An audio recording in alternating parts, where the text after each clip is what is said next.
video I show you how to fix Instagram old message loading problem. For fixing this problem, go to settings, then go to apps, then go to see all apps, search Instagram, click on storage and cache, clear the storage, then delete.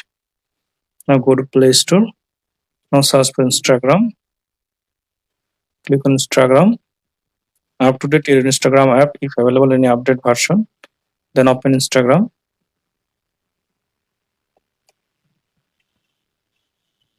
Now log into your account.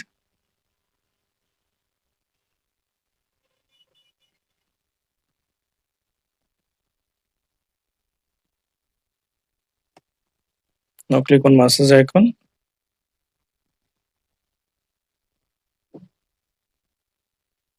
Now open any message.